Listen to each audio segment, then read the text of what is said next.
So welcome to the Women in Leadership webinar, uncovering what's at the heart of imposter syndrome. We're joined today by Gitanjali. I am delighted she's joined us today to talk about a topic which has reared its head on every single webinar that we've had, imposter syndrome. So the plan for today, Gitanjali will talk to us for about 30 minutes or so.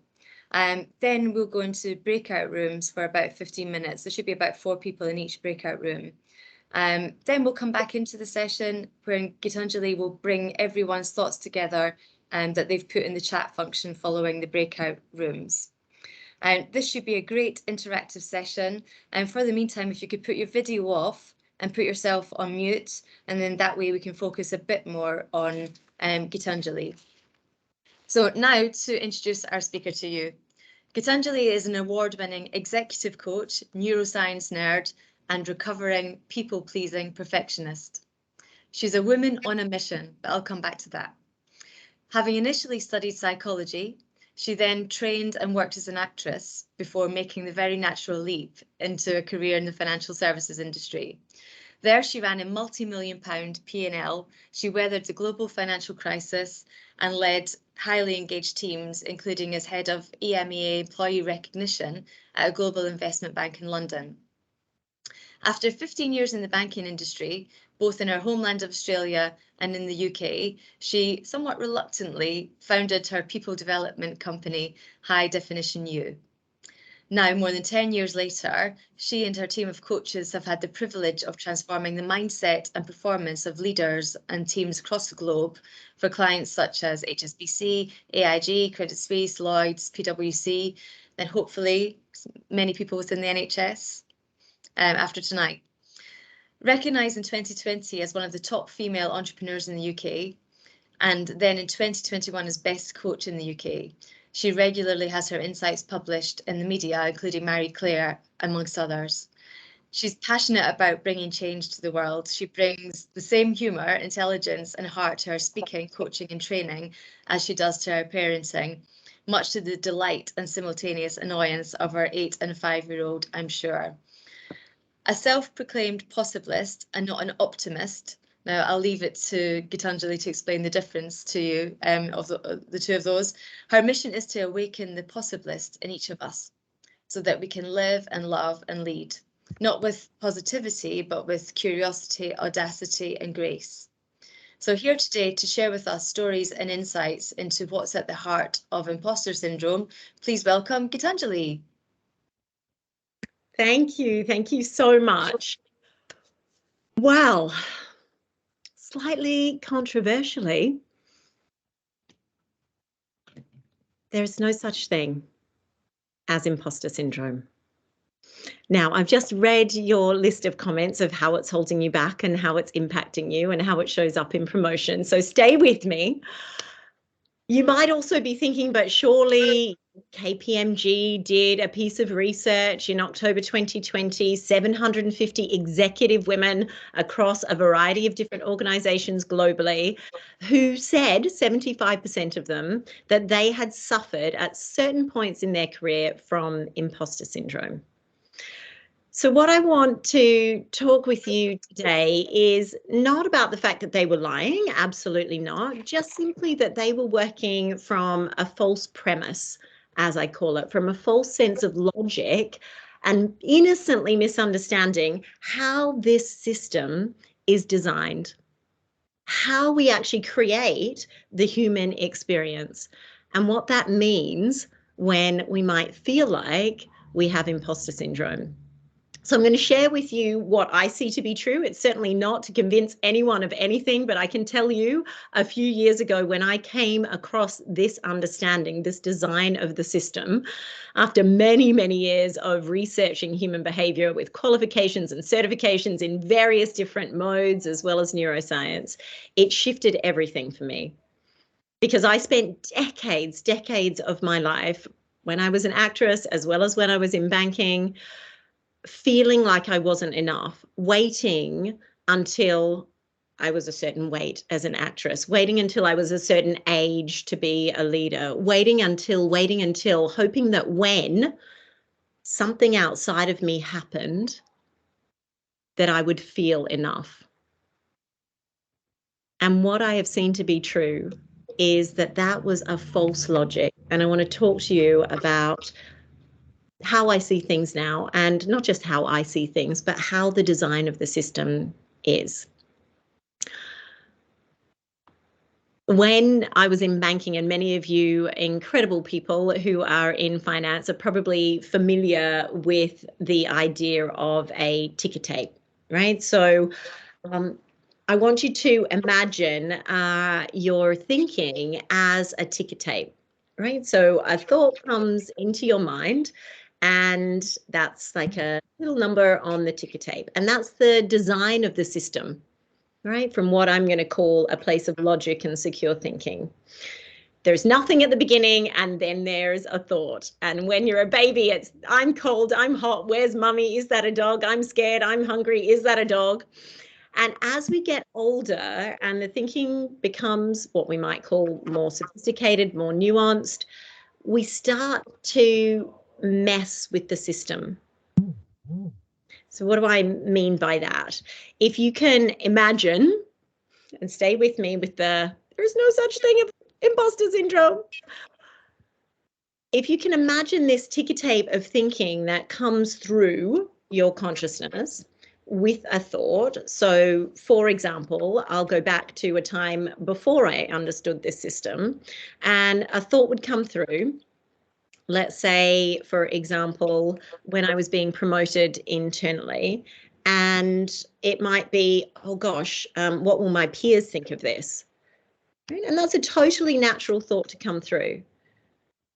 But what we then do, instead of allowing the next thought to come along the ticker tape, right, which is how the system is designed, thinking that comes with fresh insight, fresh thought. And I want to pause there and ask how many of you actually have the same thoughts continually, the same thinking about things. That's not the design of the system. Fresh thought to come through is the design of the system. So that ticker tape has that thought that comes through. And then what we do, and I am still guilty of this to this day, but my good God, I used to live in this for decades and it was paralyzing. We grab that thought out of the ticker tape. Like, God, what if my peers, what will my peers think of this?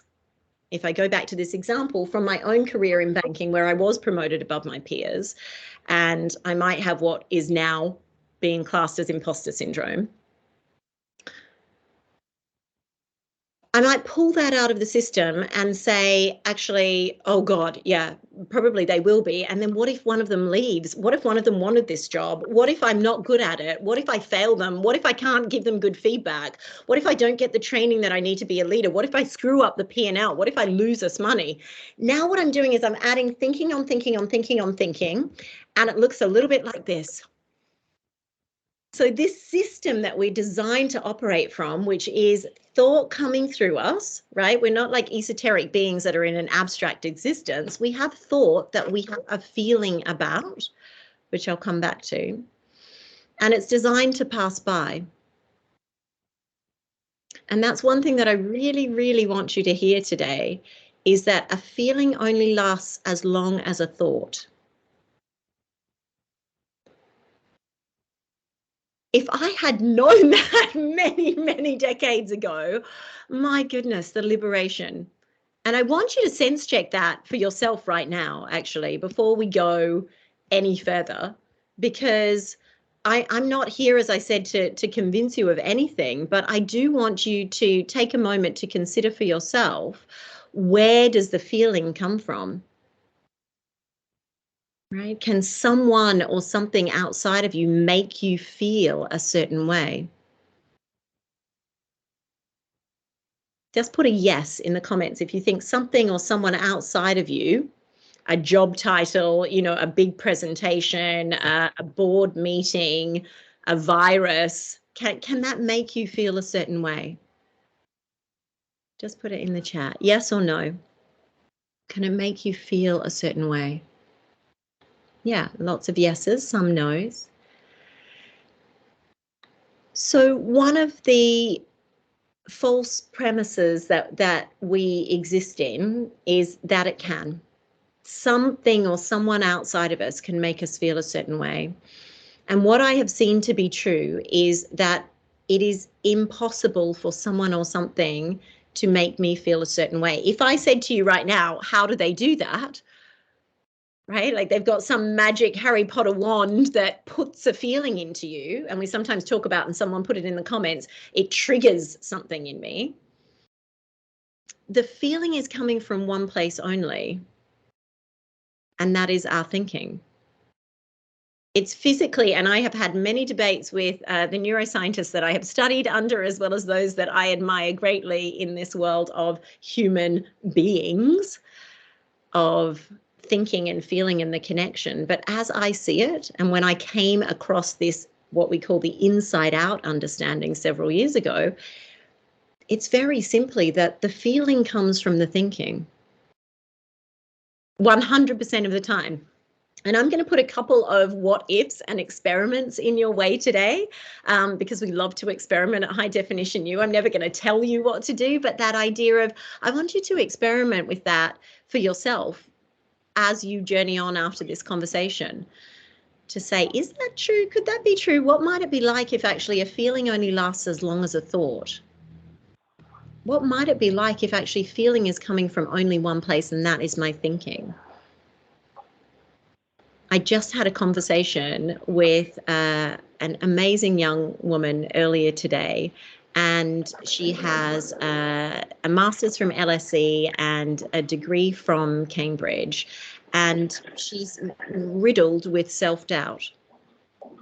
So an important takeaway that I want you to consider in this conversation is this has absolutely nothing to do with how intelligent you are. Right? Because that's from the false premise of, if I could just get on top of this and better understand it and understand myself better, then I wouldn't doubt myself.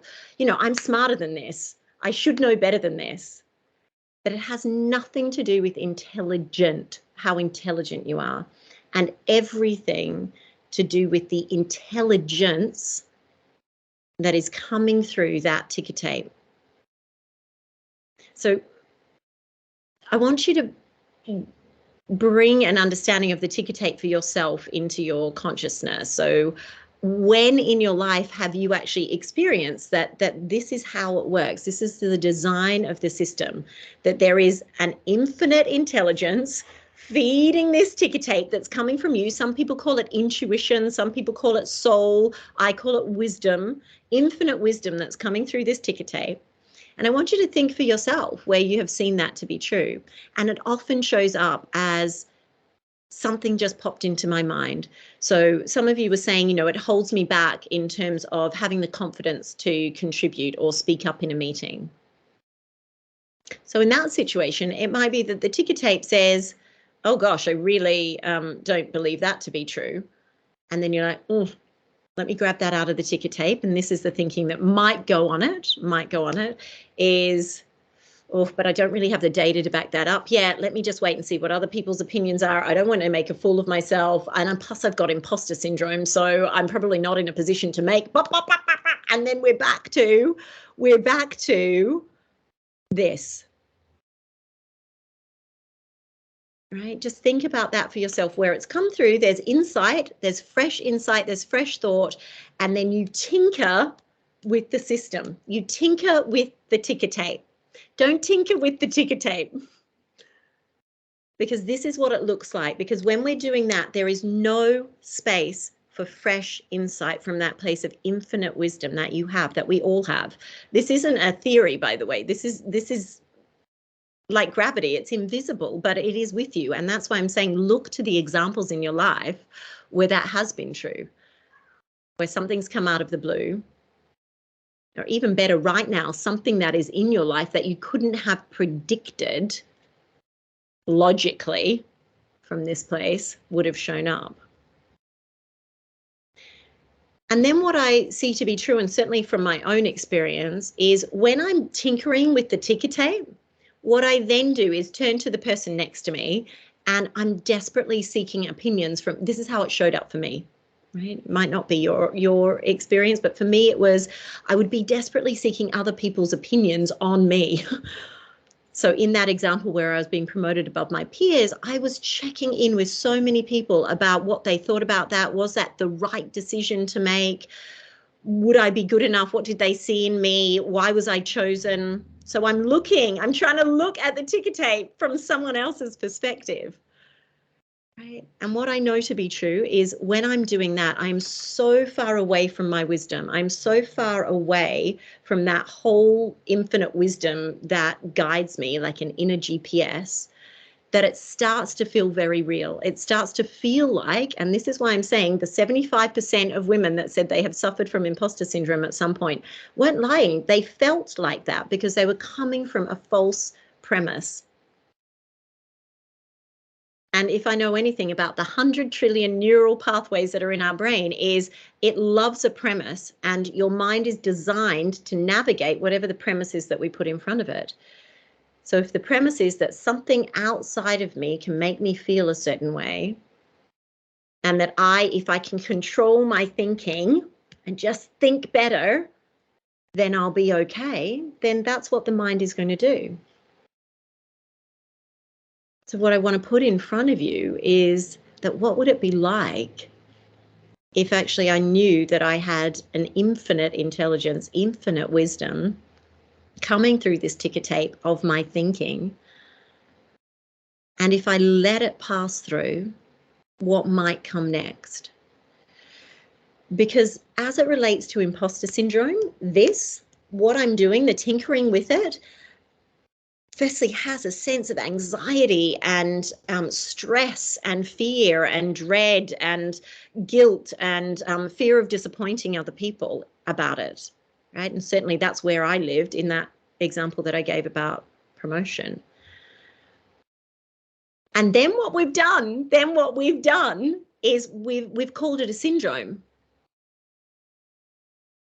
We've called it a syndrome. And I will tell you this, Pauline Clance, who actually coined the term, it was imposter phenomenon, actually, that she coined back in the late 70s. She's a professor emerita of psychology at Georgia State University. She is on record now as saying she wishes she could go back in time and rename it imposter moment. And that's what I encourage you to do in our conversation today, is say, oh yeah, that's interesting. That came through the ticker tape. I wonder what comes next. Like, gosh, not sure I can say that in this meeting. Oh, okay. And then I look to what I call upstream, because I can't predict what the next thought is. Just try it now. Try and predict what your next thought is. We can't predict it, as much as we might lie in bed and turn to the person next to us and say, what are you thinking? We can't actually predict our next thought. But when I look to it, not from a place of needing confidence, because that's a whole other talk, the con of confidence, but when I look to it with curiosity, and by it I mean this infinite wisdom that lives and guides me, when I look to it with curiosity, then what comes on the ticker tape might be, yeah, you haven't been in this job long enough. And then I can either pull that out and add more thinking to it, add more thinking, add more thinking, add more thinking, or I can allow that to pass, knowing that the feeling that it gives me is only going to last as long as the thought. Right? Because once I label it as a syndrome, then I'm back here. And now I've got something to overcome. I've got something outside of me that's been called a syndrome, right? That I need to overcome. I need to get better at my thinking. I need to make sure I don't think like that. I need to pull myself together. And as my nana would say, pull your woolly head in, Gitanjali, and just get on with it. Now I'm efforting through life. Now I'm trying to figure out how to navigate things, just innocently misunderstanding that that's not what this system is designed for. It's not how it's designed to work. So what would it be like actually if all of that messiness was there, but I was just looking to the next thing rather than doing thinking on thinking on thinking and then naming it a syndrome? And that's my coaching experiment for you, is what if this crazy Australian girl is right? What if the thing that she saw several years ago, this inside out understanding, was right? What if actually 100% of my feeling is coming from my thinking? And what if I could allow that thinking to pass? And what if there is an innate intelligence that is guiding me, a wholeness, because it is whole. And if you hear nothing else today, I want you to hear that, because that was a game changer for me. I thought that I needed fixing. I thought that I was broken. I thought if I could just get my thinking under control, if I could be more positive with my thinking, if I could be like other people, if I could just not show other people that I was feeling that way, then I would have a life that I loved. I would be successful as a leader. I would be successful as a parent. But what I now know to be true is that none of us need fixing. We are completely whole. There is nothing that is broken in you. And when I come from that knowing that there is a wholeness that is guiding me, then I'm able to see the thing, which might be the promotion, which might be the difficult conversation, which might be the contribution in a team meeting, from a very different way. And I'll give you an example of that, because I tip into this place of what I call insecure thinking daily, right? I'm not over here kind of zenned out, but I am the majority of my time in this place. So let me give you an example of how different that experience is and why I know to be true that imposter syndrome doesn't exist. So last year I was asked to give a talk to 300 partners at EY for their Asia Pac region. And the thought came in, God, what am I? Who am I to talk to them about leadership? Now, the Gitanjali of old, working from this premise, would have grabbed out that thought and gone, yeah, God, you don't know enough. You should research them more. I bet they know loads of things that you don't. Make sure you get this right. Don't say the wrong thing. And I would have done the talk from that place. And maybe it would have been impactful. Maybe it would have gone well, but God, it would have hurt. The efforting, the anxiety, the dread, the fear, the stress, the self-doubt. But I heard that thought. I was like, there's the ticker tape. Okay. Right. I'm going to keep going with my preparation for it. And then another thought came in, which was, they're really senior, they're partners. I'm like, okay, that had a feeling to it, which I didn't love. So that's a great indicator of, is this something that I want to attach more meaning to or not? If it's not something that has a feeling of lightness, then it's likely coming from this. Right. And I imagine you know what that feels like, that sense of heaviness about decision making, about problem solving, about communicating, whether it's with peers, whether it's with leaders, whether it's with people on your team. Ugh. Right. But when I know to be true that there is what I call an inner GPS guiding me, and my only job is not to tinker with the ticker tape. Don't tinker with the ticker tape, Gitanjali. Wait to see what comes through. Then from that place, what does it occur for me to do or not do? We can get into conversations about saying no and setting boundaries, as we do with many clients. What does it occur for me to say, for example, in that team meeting, or not say? For example, in an email apologizing to someone for something that happened that maybe I'm not really responsible for apologizing for. From that place of knowing that it's constant, that this ticker tape doesn't run out. It doesn't only show up for me when I meditated. Right? It's with you. It's in you. It's whole, and there is nothing about you that needs fixing. So I encourage you to see where that is true for yourself and what that might be like if you actually didn't tinker with the ticker tape for a little while. And look for your own experience of when you haven't tinkered with the ticker tape. Just put a yes in the chat. Is there a time that you can think of? It might have been recent past, it might have been a long time ago, it might have been today, where something just occurred to you and you didn't get in the way of it. You didn't tinker with it. Is that a feeling that you have had of what you might call intuition? Some people call gut instinct, some people call spirit, some people call soul, some people call divine universal energy, like something that just occurred to you from a place of you couldn't have predicted it. Is that something that you've experienced? Let me see. Not really from Helen. Yeah. And a few of you, yes. So you've been really conscious of it recently. Great. And what I want you to know to be true is that it hasn't gone anywhere. If you're like, I haven't really experienced that. And sometimes clients will show up and we'll have a conversation and like, I don't really trust that instinct. I'm not sure I can trust it anymore. And what I know to be true in that situation, yeah, right, you'd call it intuition, is that they're coming from that false premise, which generally shows up as overthinking. That's not what intuition is. Intuition is there's a cleanness and a clarity to it, right? For the ticker tape when I don't mess with it. And then I add into this design of the system that actually the feeling is coming from one place only, and that is the thinking. I don't know how, I think they're doing a reboot of it, but how many of you have seen the movie Scream? If you've seen it, you'll remember that the very first one, Drew Barrymore was what we thought was the star in it. And she was in the very first scene and she's on the phone and the killer is gruesomely describing what he's going to do to her and how he's going to kill her. And you can see that she's terrified. And then on the other phone, the police say to her, the call is coming from inside the house. And she knows in that moment that she's done for. And they actually kill off Drew Barrymore in that very first part of the film, which is quite shocking at the time.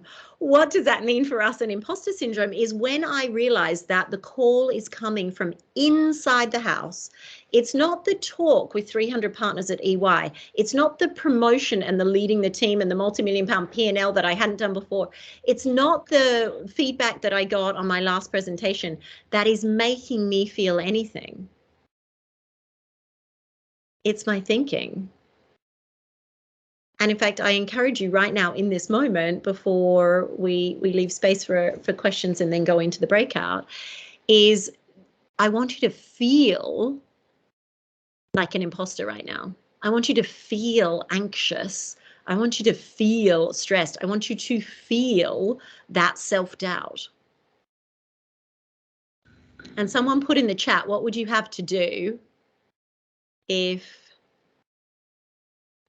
to feel stressed right now? What would you have to do to feel that anxiety? What would you have to do right now? Feel stressed. I want you to feel stressed. I want you to feel anxious. I want you to feel racked with self-doubt. What would you have to do? Put it in the comments if you know what are you doing, right? But what would you have to do right now, Jamie? You can't, no one's going to ask you. You just have to do it to yourself right now. That feeling, create that feeling. Yeah. Think about a couple of difficult people. Think of a bad experience. Yeah. Think about something. Think about something that was stressful. Right? It's coming from, and this is the design of the system that I keep talking about. This is this inside out understanding of how we create our own experience. We are living in the experience of our thinking, the feeling of the experience of our thinking. So it doesn't make the difficult conversation or the promotion or the presentation something that isn't happening. This isn't like, whoa, okay, I'm just over here in esoteric Zen land.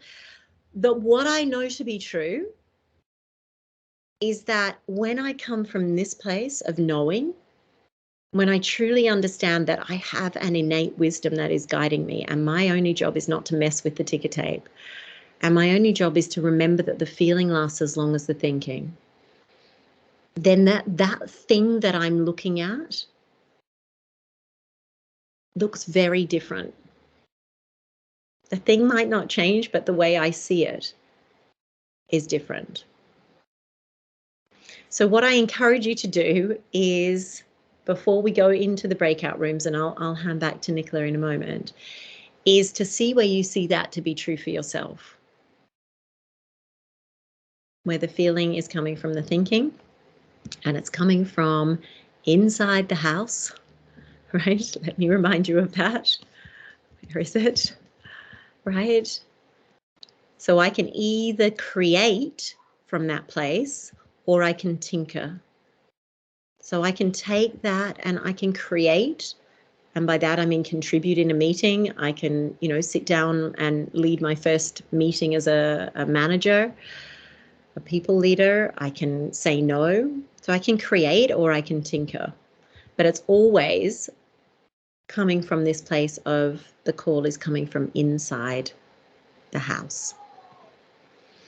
So with that, Nicola, I know that we want to go to breakout rooms, but if there's any questions, should we pop them in the chat and I can see if I can answer them now? Otherwise, if there's things that come back from the breakout room, we can do it that way.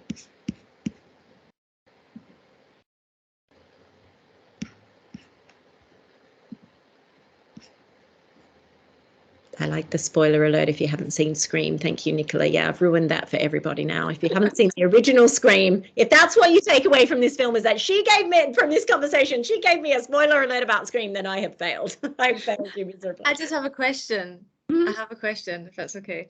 Yeah.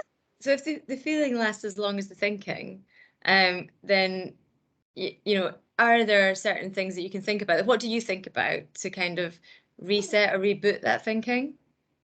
So what I know is that there's nothing for me to do to reboot it. Okay. And I know it might sound a little bit obscure, and I ask you to all explore this rather than kind of document it and research it, is there isn't anything for me to do to come back here, but there's everything to see. And when I notice that I'm coming from this place of tinkering with the ticker tape, then it becomes really obvious to me when I'm doing that. And I don't need to reset. I don't need to reframe it. I don't need to tell myself to not think it. That's like me saying, don't think about pink elephants. Well, the brain has to think about it to not think about it. Right now you're all thinking about pink elephants. So I don't need to, and this is where it's not a case of, just reframe it, Geeta, I'll be okay.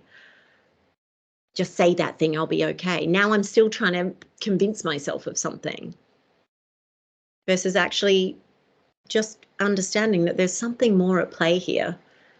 So when you notice this, to answer your question, and you notice this, it's like you've been slapping your face your whole life, thinking that that's going to help you perform well. And then someone goes, hey, guess what? That's not actually how it works. You don't need to slap yourself to perform well. Then you really notice, and it just becomes what was invisible becomes a little more subtle, and then it becomes really obvious. So that then the way that you're making decisions, the way that you're contributing to conversations, the way that you're applying for promotions changes. I want to try this. Yeah. And you're designed. That's the thing. I really want you all to understand that this isn't a theory for you to try and do. Right? Like, let me take that thing that crazy Australian girl said and try it on for size. I want you to really understand that whether you believe it or not, that's how the system is working. What I'm asking you to do, and what we ask any of our clients to do, is show up with curiosity and stay in that conversation, and then notice what you see differently as a result from that place. And then check in with me and let me know what you see. I'm always curious to see what people see.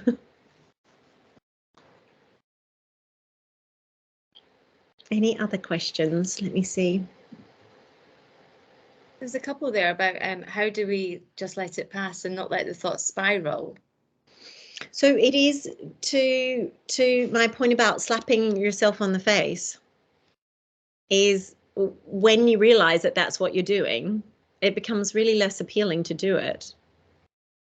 And then so the next time you feel like you're doing it, firstly, you'll notice it. Oh my gosh, I notice it so quickly. Now I'm like, I'm tinkering with the ticker tape. Or you might say, I'm spiraling with my thinking. You just notice it. The velocity of noticing it increases. And then what I'd ask you to do is reflect on this conversation and notice when it's not like that for you. And then see what happens as a result. Because certainly after many years of doing this work, what I've seen for myself and what I've seen with clients is that when they start to see this, it's really compelling to stay in that space and listen for your wisdom when you know it's whole and resilient and adaptive and has an intelligence. And this kind of loses its addictiveness, right? So have a play with that. Anything Shall else? we go into the breakout rooms? Are you ready to do that? Yeah, let's do that. I'd love for you in your breakout rooms to have a conversation about something fresh that you've seen in this conversation. And importantly, because this is the kind of taking it from esoteric, what would you say to someone else that you have seen in this conversation? How would you share it? Because community is a really, really big part of what we do at High Definition You. I don't want to just awaken the possibilist in you. I want to awaken 1 billion possibilists in the world. So the sharing then of the idea of how this system actually works. So 2 things is like, what's something fresh, but most importantly, how would you share that with someone else? And it's a great time to go into a breakout room and see what's coming up for you. Like, oh, who's going to be in there? And will they be more senior? And will I say the right thing? And I hope I get it right. And just notice for yourself if your thinking is on your thinking right now. And what it might be like if it wasn't. Fab. Well, I'll open the breakout rooms now and then we'll bring everyone back about 10 to 6. Great. If anyone has a problem in the breakout room, I think you can exit it or even come back into the main webinar again. But I'll just open them now and good luck. And so talk about something fresh that you've seen in today's session, and also what would you say to someone else if you're sharing this webinar with them? Let's go.